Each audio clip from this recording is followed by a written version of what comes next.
고린도전서 16장 13절에서 24절의 말씀을 가지고 그리스도의 은혜와 사랑으로 라는 제목으로 함께 말씀을 나누고자 합니다. 어제는 새해 첫날이었습니다. 일반적으로 새해 첫날에는 해돋이를 보거나 가족들과 떡국을 먹고 주변 사람들에게 새해 인사를 하고 또 덕담을 나누는 그런 날을 보냅니다. 또 개인적으로는 한 해를 어떻게 보낼까, 금년에는 뭘 해야지, 이건 반드시 내가 지켜야지, 어떤 새해 계획들과 마음가짐들을 이제 새롭게 합니다. 물론 우리나라는 설 명절이 따로 있죠. 음력의 문화가 있어서 설 명절이 따로 있습니다. 그래서 설 명절, 설에 새해 인사를 하시고 또 해구경 가시는 분들도 있는지 모르겠는데 그런 분들도 좀 있는 것 같습니다.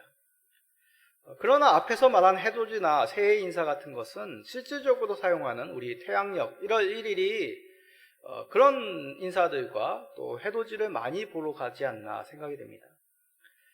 성도님들은 새해 인사를 어떤 내용으로 하시는지요? 일반적으로 사람들은 덕담을 담고 상대방이 잘 되기를 바라는 그런 소망의 인사를 담아 합니다. 예전에 혹시 기억나십니까? 카드 광고인가요? 카드 광고사였던 것 같아요. 새해에는 부자 되세요 라는 그런 카피 문구로 한동안 새해 인사로 부자 되시라는 그런 인사들을 많이 했던 기억들이 있습니다. 반면에 우리 성도들은 새해에도 하나님의 은혜가 가정과 사업터에 충만하기를 기도한다라는 내용을 주로 새해 인사를 합니다. 우리들의 새해 삶도 역시 하나님의 인도와 은혜 아니고서는 우리가 평강을 누릴 수 없음을 잘 알고 있기에 이러한 새해 인사로 서로에게 문안을 하죠. 오늘 본문이 바로 그러한 내용을 담고 있습니다. 오늘 본문은 고린도전서, 바울 사도가 고린도 교회에 보낸 첫 번째 편지의 내용입니다. 그 중에서 마지막 부분, 마지막 인사를 담고 있죠. 성경에서 서신서라는 것은 편지의 형식이기 때문에 끝부분은 마지막 당부와 인사로 대부분 맺습니다. 바울 사도의 서신도 그와 다르지 않습니다. 그러나 서신서의 당부와 인사는 좀 우리가 잘 살펴야 됩니다. 이는 각 교회를 향한 당부와 인사이기 때문이죠. 다시 말해 지상교회 그리고 성도들을 향한 하나님의 어떤 메시지, 주의 몸 되신 교회와 주의 백성이 어떻게 세워지고 어떻게 살아야 될지를 서신서 후반에 담아내고 있다는 것입니다. 그래서 서신서 마지막 부분은 권면입니다. 덕담이 아닙니다. 덕담의 인사는 남이 잘 되기를 소망하는 그런 말이라고 하면, 권면이라는 것은 하나님의 말씀으로 이들이 알아듣고 그렇게 살 수 있도록 인도하는 것이 바로 권면이라 할 수 있습니다. 또한 서신서의 인사 속에서는 사도로 교회를 향한 성령의 교통함, 문안을 담고 있죠. 이는 먼 미래에 우리가 천국에서 다시 만나 회포를 누리는 그런 교제를 말하는 것이 아닙니다. 이 땅의 고난 속에서도, 이 땅의 여러 시험과 문제 속에서도 신앙의 성ገብ줄이 되어 부르신 각자의 자리에서 믿음으로 살아가도록 격려하며 함께 기도하는, 함께 소망하는 그 내용을 서신서 마지막 그 문안의 인사 속에 말씀하고 있다는 것입니다.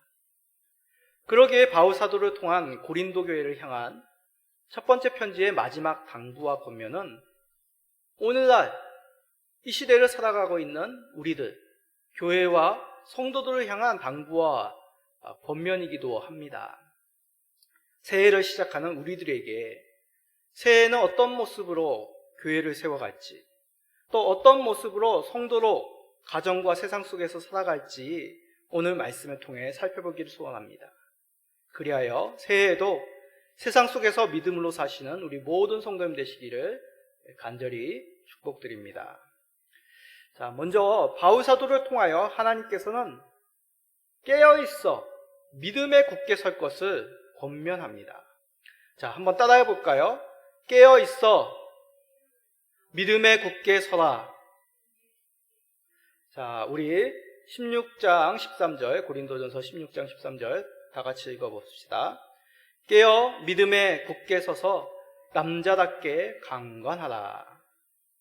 자, 이 말씀을 풀어서 설명한다면 이런 뜻입니다.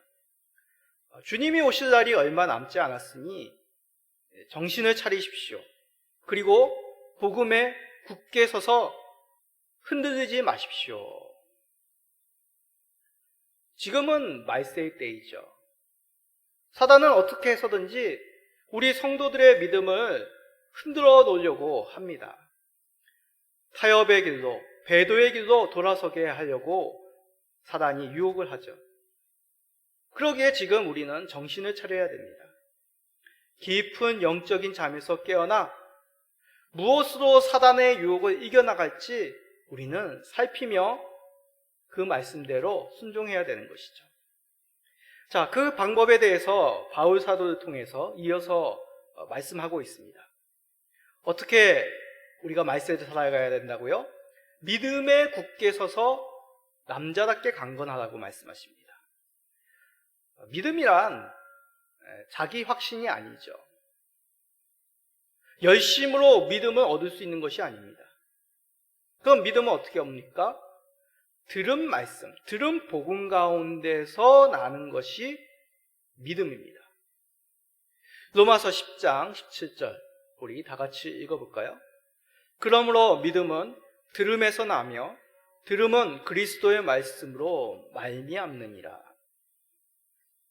아직까지 구원의 확신이 없고 예수 그리스도를 주로 고백지 못하는 혹시 자녀들, 성도님들이 있다면 이 말씀을 주의 깊게 들어보십시오. 예수 그리스도의 복음으로 말미암아 나는 것이 믿음입니다. 다시 말씀드립니다. 다른 무엇으로 믿음을 생겨날 수 있게 하는 것이 아닙니다. 복음 가운데서 주 예수 그리스도의 말씀을 들음으로 말미암아 그 말씀에 대한 반응, 자연스럽게 생겨나는 그 반응이 믿음이라는 것이죠. 그러기에 믿음은 우리 속에서 만들어내는 것이 아니라 하나님께서 우리들에게 내려주시는 것입니다. 생겨나게 하시는 것입니다. 그러기에 강건하다는 것은 복음 가운데 견고해지는 것을 말합니다. 자, 강건하다는 의미 속에 고린도전서에서는 남자답게라는 비유를 씁니다. 남자다움이란 무엇이라 생각하십니까? 거칠고 큰 소리 치면 남자입니까? 박력 있으면 남자다운 겁니까? 아니죠. 여기서 얘기하는 남자답게 강건하다라는 얘기들은 군인들이 용기 있고 자신 있게 자신의 행동들을 주저함 없이 행하는 것을 의미합니다. 그래서 가장 용기 있는 성경 속에서의 인물이 누구일까요? 힘이 센 삼손이 가장 용기 있는 사람일까요? 저는 십자가의 길을 가시면서 주저함 없이 예수님을 배반한 그러한 사람들을 맞이하신 우리 예수님, 예수님이야말로 용기 있으신 분이 아닌가. 죄인들인 우리들을 대신하여 하나님의 진노를 받으심에 그 죽기까지 순종하신 분, 망설임 없이 아버지에게 순종하신 그 십자가의 길을 가신 예수님이야말로 크신 용기와 힘 있는 행동을 하신 우리 주님이라고 고백할 수 있습니다. 그러나 안타깝게도 고린도 교회는 그렇게 생각하지 않았습니다. 믿음이 강하다는 것은 그들이 생각할 때 자신의 믿음이 다른 사람들보다 더 특별하고 신령해지는 것이 믿음이 강건하다라고 생각했습니다. 그래서 자신의 은사를 적극적으로 자랑하는 것이죠. 왜요? 나는 이 사람들보다, 이 지체보다 더 믿음이 좋아. 다른 지체들보다 더 더 돋보이려고 애를 쓴 사람들이 바로 이 고린도 교회 성도들이었습니다. 그러나 성숙한 믿음은 주 안에서 견고히 서는 것입니다. 예수 그리스도의 들은 그 복음 가운데, 그 말씀 가운데 믿음으로 세상 속에서 흔들리지 않고 용기 있게 힘 있게 살아가는 것이 바로 장성한 믿음의 모습이라고 오늘 우리들에게 말씀하고 있는 것이죠. 그러면 묻습니다. 복음의 핵심이 무엇입니까? 자신이 남보다 높아지고 특별하다 인정받는 것이 복음의 핵심이고 복음의 능력이겠습니까? 그렇지 않다는 것이죠. 복음의 핵심은 하나님의 사랑, 그 하나님의 사랑이 예수 그리스도의 이 땅 가운데 십자가의 사건으로 그리스도의 사랑으로 응답받은 것, 완성하신 것, 그것이 바로 복음의 핵심입니다. 하나님의 사랑이 예수 그리스도로 나타났음을 깨달아 그리스도의 사랑으로 사는 것이 우리들에게 전해진 그 복음의 핵심인 것이죠. 그래서 바울 사도를 통해서 이렇게 고린도 교회에 권면하십니다. 고린도전서 16장 14절입니다. 너희 모든 일을 사랑으로 행하라. 그러기에 자신을 자랑하고 다른 지체의 믿음을 어렵게 만드는 것은 그리스도의 사랑을 알지 못하기 때문입니다. 그리스도께서 우리를 위해 자신을 내어주신 사랑을 깨닫지 못하기에 아직까지 자신을 드러내며 자신이 누구보다 더 나은지 그것에 관심 있게 살아가고 있는 모습이죠. 고린도 교회가 그리하였던 것이죠. 고린도 교회 성도들은 그리스도 사랑을 바로 알지 못하여 남들보다 더 높아지려고, 자랑하려고, 뛰어나다고 그렇게 살아왔습니다.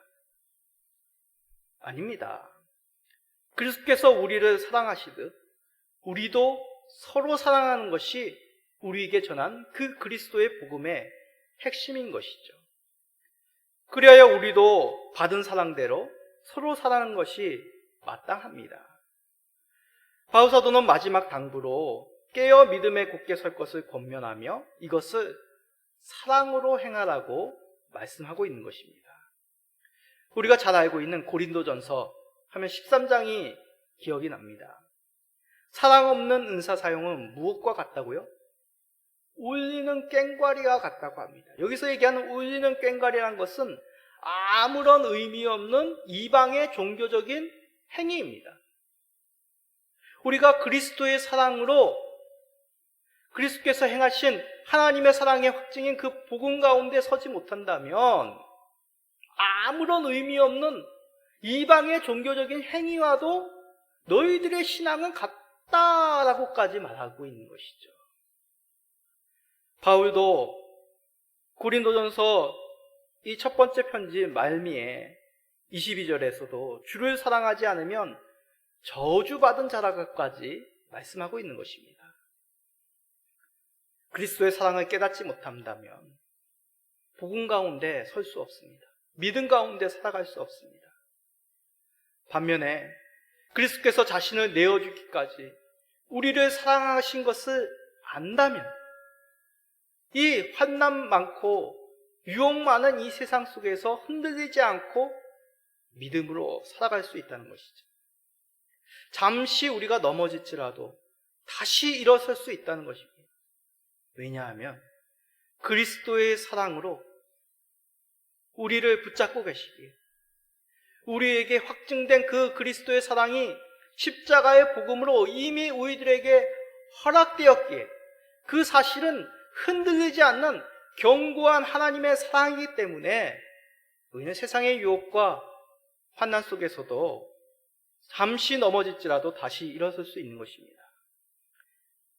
우리 성도님들은 더 혼란한 이 세상 속에서 그리스도의 사랑인 이 복음으로 말미암아 더욱 견고히 믿음으로 사시는 한 해가 되시기를 간절히 간구드립니다. 자, 두 번째로 바울 사도는 믿음의 헌신자들에게 순종하고 존경하라고 권면합니다. 자, 따라해 볼까요? 믿음의 헌신자들에게 순종하고 존경합시다. 존경합시다.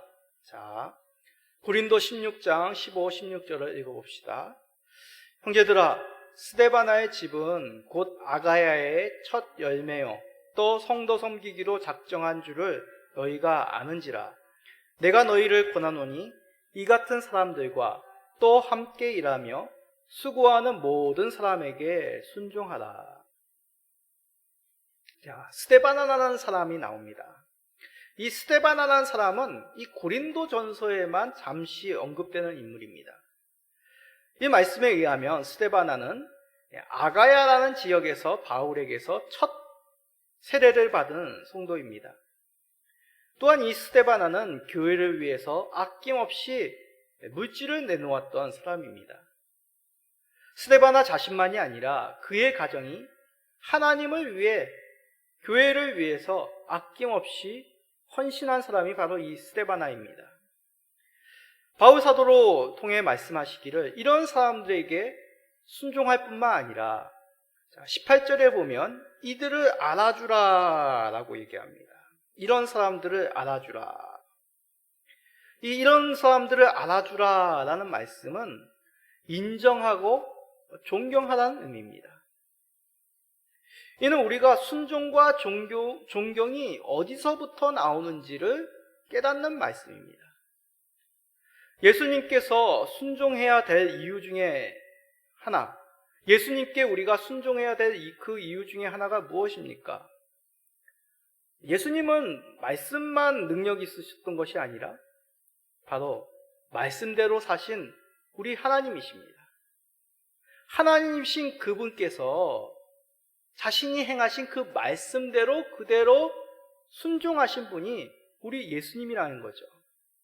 예수님이 바로 그 삶 그 자체가 말씀 그 자체였다는 의미입니다. 예수님은 하나님 아버지께 순종하셨고 자신이 가르친 바대로 아낌없이 자신을 내어주셨습니다. 그리함으로 말미암아 자신을 죄인들을 위하여 거룩한 산제물로 내어주신 우리 하나님이시죠. 예수님의 이러한 순종으로 예수님의 대적자들에게조차도 존경받고 하나님의 아들로 알려지게 됩니다. 자, 마태복음, 마가복음 15장 39절입니다. 예수를 향하여 섰던 백부장이 그렇게 숨지심을 보고 이르되 이 사람은 진실로 하나님의 아들이었도다 하더라. 예수님을 못 박았던 백부장까지도, 로마 병정까지도 예수님을 인정하고 존경하였다는 것이죠. 하나님의 아들로 알았다는 것입니다. 그렇다면 예수님을 닮은 인생으로 살아야 됩니다. 우리는 예수님의 제자입니다. 라고 말하는 우리들, 성도들은 어떠한 삶을 살아야겠습니까? 예수님을 믿고 순종한다고 말한다면, 예수님을 따르는 제자라고 말한다면 예수 그리스도께서 자신을 내어준 지체에게 순종하며 존경하는 것, 지극히 자연스러운 것이죠. 예수 그리스도께서 자신을 내어주셨고 그 모습 그대로 살아가고 있는 지체들을 볼 때, 그렇게 순종하는 지체들을 볼 때 존경하며 그들의 삶을 닮아가는 것은 예수 그리스도를 믿는 자의 당연한 모습입니다. 그러므로 교회는 더욱 아름다운 헌신과 순종과 헌신을 배우게 됩니다. 이것만이 아닙니다. 스데바나와 같이 주와 교회를 위해 헌신하는 지체들로 말미암아 교회와 성도들은 큰 기쁨을 얻게 되는 것이죠. 자, 17절에 바울 사도는 스데바나와 부두나도와 아가이고의 방문을 기뻐하였다고 고백합니다. 17절 읽어봅시다. 내가 스데바나와 부두나도와 아가이고가 온 것을 기뻐하노니 그들이 너희의 부족한 것을 채웠습니다. 자, 이 의미를 알려면 고린도전서를 쓴 배경을 생각해 보면 쉽게 알 수 있습니다. 지금 바울 사도는 이 고린도전서를 소아시아 예배소에서 쓰게 됩니다. 바울 사도는 간절하게 고린도 교회에 대한 소식을 듣고 싶어 합니다. 내가 떠난 후 이 교회가 바르게 섰는지, 들리는 그런 좋지 않은 소문이 사실인지, 고린도 교회의 여러 일들을 구체적으로 알고 싶어 했던 것이죠. 그러던 차에 이 스데바나의 일행이 바울에게 도착하게 된 것입니다. 이들이 찾아온 이유, 고린도전서를 쭉 살펴보면 쉽게 우리는 짐작할 수 있습니다. 고린도 교회가 많은 문제와 분쟁으로 흔들리고 있었기에 스데바나는 교회의 일꾼으로서 이를 해결하고자 머나먼 길을 떠나게 된 것이죠.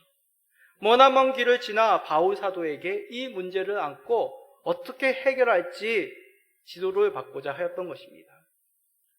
이들을 통해 고린도 교회에 관한 여러 소식을 바울 사도는 듣게 됩니다. 그리고 실질적으로 구체적으로 그 문제를 어떻게 해결해야 될지 권면의 편지, 이 고린도전서를 쓰게 되는 것이죠. 성도님들, 이 스데반의 방문, 지금 이렇게 얘기해서 말이 쉽다라고 생각할 수 있는데, 이 당시의 문화를 살펴보면 그리스에서 소아시아로 오고 가는 것이 얼마나 힘든 것인지, 쉬운 일이 아닌 것인지 우리는 알게 됩니다. 거친 풍랑을 뚫고 지중해 오랫동안 배를 타고 이 에베소까지 와야 됩니다. 수일 동안 고단하고 위험한 이 배의 여정이죠. 그런데 그런 위험한 여행을 마다하지 않은 스데바나의 일행입니다. 이러한 오랫동안의 여행을 떠난다는 것은 무슨 의미겠습니까? 그 긴 날 동안, 긴 여정 속에서 생계, 그 직업, 여러 가지 가정을 돌아봐야 될 일들을 내려놓아야 된다는 것이죠. 교회의 문제로 그 당시로는 쉽지 않은 여행을 간다는 것만, 이것만 보더라도 대단한 수고를 이들이 아끼지 않았다는 것을 알 수 있습니다. 이들은 교회의 어려움을 자신의 어려움과 같이 여기며 교회를 위해 아낌없이 자신을 희생하며 헌신하였습니다. 다른 고린도 교회의 성도들 지체들은 내가 다른 사람보다 더 옳다, 더 신령하다, 자신을 높이기에 급급하였지만 이 스데바나의 일행은 오히려 그 가운데 더 섬기며 헌신하며 수고로운 일에도 주저함없이 앞장서서 그 무거운 짐을 짊어지었다는 것입니다. 이들이 이렇게 행한 것, 뛰어난 인품을 가져서가 아닙니다. 그리스도께서 우리들의 무거운 짐을 대신 지신 것처럼 스데바나도 지체들의 그 어려움을 덜어 시원케 하려는 주의 마음을 품었다는 것이죠. 그러기에 교회에서 앞장서서 어려운 짐을 진다는 것은 주 예수님 가신 그 십자가의 길에 놓인 주님의 발자국을 더듬어 가는 것과 같습니다. 스데바나와 그의 일행은 예수 그리스도의 복음에 담긴 그리스도의 사랑으로 이러한 수고를 아끼지 않았다는 것이죠. 그리하여 머나먼 여정을 거쳐 바울에게 이 어려움을 가지고 함께 나누고 기도하고 또한 말씀으로 새롭게 하기 위하여 이 먼 길을 달려온 것입니다. 교회를 살려보겠다고 말입니다. 그런 스데바나를 볼 때 바울 사도 어찌하니 기쁘겠습니까? 아마 이렇게 인사하지 않았을까요? 그래요, 스데바나, 당신이 있어 나의 간절한 소원, 고린도 교회에 대한 소식을 듣게 되어서 참으로 감사합니다. 아마도 두 손을 꼭 잡고, 포옹을 하며 감사의 눈물, 기쁨의 회포를 나누지 않았을까라고 생각이 됩니다.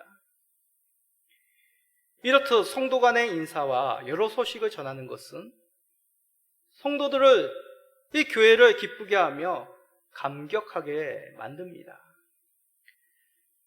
그런데 여기서 우리가 주의할 것이, 생각해야 될 것, 새겨야 될 것이 한 가지 있습니다. 바로 거룩한 입맞춤으로 교제를 해야 된다는 것이죠. 고린도전서 16장 20절입니다. 모든 형제도 너희에게 문안하니 너희는 거룩하게 입맞춤으로 서로 문안하라. 자, 우리 정서로는 좀 낯선 그런 문화입니다. 근데 우리 정서로 의역한다면 이 정도 되겠습니다. 성도 간의 감격의 교제를 할지라도 거룩한 속에서 이루어져야 됨을 잊지 마십시오. 당시에 보통의 인사법이 뺨에 입맞춤의 인사였습니다. 그런데 이런 뺨에 행하던 입맞춤이라 할지라도 거룩할 수 있도록 조심하고 그 중심을 잃지 말라는 것이죠. 이는 우리의 교제가 감정적인 기쁨 속에서 거룩함을 지켜야 될 선이 있다는 것을 우리들에게 말씀하고 있는 것입니다. 서로 간에 있는 주의 형상, 서로 간에 있는 주의 거룩함이 훼손되어서는 안 되는 것이죠. 성도님들, 사람과의 관계는 어떻습니까? 너무 친밀해지면 무질서하게 되고, 친밀하지 않은 다른 누군가는 그러한 교제 속에서 소외감과 상처를 받을 위험성이 있다는 것을 우리는 염두해야 되는 것이죠. 그러기에 그리스도 안에서 거룩을 잃지 않도록 우리는 힘써야 됩니다. 자, 거룩이라 하여서 근엄하게 심각한 얼굴로 서로 인사하고 얘기하라, 그런 경직된 관계를 유지하라, 그런 의미가 아닙니다. 그리스도 안에서 우리가 얼마든지 자신을 자유롭게 우리의 교제와 말과 행실을 할 수 있지만 다른 지체의 연약한 믿음을 위해서 적당히 우리를 제어할 수 있어야 된다는 얘기죠. 굳이 내가 자유로운데 믿음 연약한 자를 어렵게 만들 이유가 무엇이겠습니까? 그리스도의 공동체란 함께 서로의 믿음을 위하여 배려하고 살피며 그리스도의 영광과 거룩을 지켜나가는 주의 몸된 교회가 그리스도의 공동체입니다. 그럴 때 주 안에서의 참된 존경과 순종이 아름다운 헌신자들을 통해 더욱 증거되게 되는 것이죠.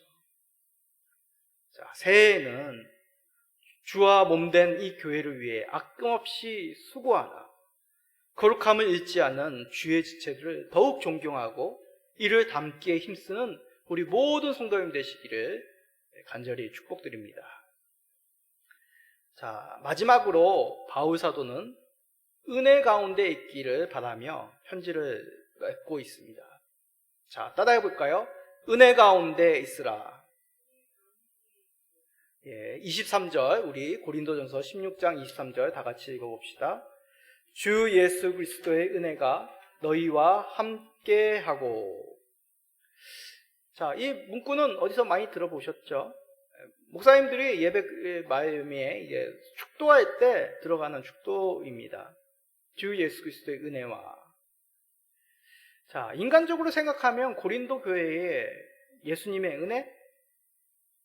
참 연관짓기가 참 쉽지가 않습니다. 여러분, 만약 어떤 교회가 이 고린도 교회와 같이 많은 문제가 있다는 소식을 듣게 됩니다. 만약 성도님들이 개인적으로 전도한 사람 그 교회에 출석하도록 소개시키고 싶으십니까? 그 교회는 들리는 소문에 은혜가 없어. 제가 좋은 교회, 믿음을 잘 본받을 수 있는 그런 교회 소개시켜 줄게요. 보통 저라도 그렇게 얘기하겠습니다. 인간적으로 생각하면 고린도 교회 은혜가 없는 교회입니다. 생각하면 참 할 말을 잃게 만드는 모습이 많았죠. 그런데 어김없이 바울 사도는 모든 서신서에 사용하듯이 고린도 교회와 성도들을 향하여 은혜가 있기를 간절히 소원하며 축복하고 있습니다. 이것은 바울 사도가 어떤 사심에서 자신이 세운 교회이기 때문에 사심에서 하는 덕담이 아닙니다. 바울 사도의 은혜가 아닙니다. 말씀을 다시 보십시오. 무엇이라고요? 주 예수 그리스도의 은혜입니다. 문제가 많고 교회라 말하기 민망한 모습이라도 예수 그리스도께서 그 가운데 계시다면 이보다 더 큰 은혜가 어디 있겠습니까? 한량없는 주 예수 그리스도의 은혜가 아니면 고린도 교회는 존재할 수 없는 것이죠. 아니, 이런 교회에 예수님이 있을까요? 예수님이 은혜를 주실까요? 자, 그렇다면 이 말씀이 이해가 되지 않는다면 우리 각자의 자신을 생각해 보십시오. 저도 2021년도 한 해를 돌아보면 감히 목회자라 말할 수 있을까? 나 자신을 돌아봅니다. 그럼에도 주께서는 예림시민교회를 맡기시고 다시 한번 2022년도 새해를 우리들에게, 저에게 허락하여 주셨습니다. 주 예수 그리스도의 은혜이죠. 주 은혜 아니면 제가 어찌 감히 이 자리에 설 수 있겠습니까? 마찬가지입니다. 이렇듯 교회를 바로 세울 수 있는 것, 고린도 성도들이 생각한 무슨 신비한 것이나 특별한 것, 남들보다 더 능력이 있는 것이 아닙니다. 기본 중에 기본, 주 예수 그리스도의 복음에 그 담겨있는 은혜 속에서 교회가 바르게 설 수 있는 것이죠. 이게 좋은 것이 좋은 것이다, 그런 말씀이 아닙니다. 바울 사도는 이것을 알기에 그리 사는 것이죠. 은혜가, 죄가 많은 곳에 은혜가 더욱 충만하게 하나님의 무한하신 용서와 다시 한번 말씀으로 세우시는, 말씀으로 새롭게 하시는, 다시 찾아오시고 포기치 아니하시는 그 하나님의 한량없는 은혜를 우리가 깨달아야 되는 것이죠. 바울의 사도는 후에 바울의 사도권에 대해 도전하는 자들부터 사도가 아니라는 비난과 모함을 이 고린도 교회 가운데 듣습니다. 자신의 피땀을 쏟은 교대에서 이런 소리를 들으면 아마 저 같으면 피가 거꾸로 솟지 않을까 생각이 듭니다. 자신의 생명을 내어놓고 헌신하였지만 결국에 듣는 소리가 당신은 사도가 아닙니다. 당신의 수도는 자신을 위한 것이 아닙니까? 라는 이런 말도 안 되는 모함을 들으면 저주를 하고 싶고 보복을 하고 싶은 것이 보통 우리들의 마음입니다. 그럼에도 불구하고 바울 사도는 흔들리지 않고 낙심하지 않았습니다. 오히려 바울 사도는 지금은 은혜 받은 때이며 자신을 은혜의 사도로 부르셨기에 보기에는 죽은 자 같으나 실상은 산 자라고 고백을 하죠. 고린도 후서 6장 9절에서 10절 우리 다 같이 한 목소리로 읽어볼까요? 시작. 무명한 자 같으나 유명한 자요, 죽은 자 같으나 보라 우리가 살아있고, 징계를 받은 자 같으나 죽임을 당하지 아니하고, 근심하는 자 같으나 항상 기뻐하고, 가난한 자 같으나 많은 사람을 부유하게 하고, 아무것도 없는 자 같으나 모든 것을 가진 자로다. 아멘. 그렇습니다. 이렇게 고백할 수 있는 것, 하나님의 은혜, 그리스도의 은혜 받았음을 믿기 때문이죠. 바울 사도만이 은혜를 받았습니까? 사도들만이, 초대교회 성도들만이 이런 은혜를 받았습니까? 누가 하나님의 은혜, 하나님의 사랑, 바로 우리 아닙니까? 우리가 그리스도의 은혜와 사랑을 받았음을 그 확인받은 시간이 우리 지난 2021년도 아니었습니까? 하나님께서 우리를 눈동자와 같이 지켜주시고 자격 없는 우리들을 다시 한번 하나님의 은혜와 사랑 가운데 맞아주시고 거룩한 주의 몸, 그 영광된 하나님 나라 속하게 하시고 그 은혜 누리게 하신 것 오직 하나님의 은혜임을 고백합니다. 그렇다면 2020년도를 어떻게 살아야 될지 우리는 깨닫게 됩니다. 우리 모든 성도님들 오직 주의 사랑과 은혜에 매여 이 새해 2020년도도 예수 그리스도와 동행하시를 기뻐하시는 우리 모든 성도님 되시기를 간절히 축복드립니다. 아멘.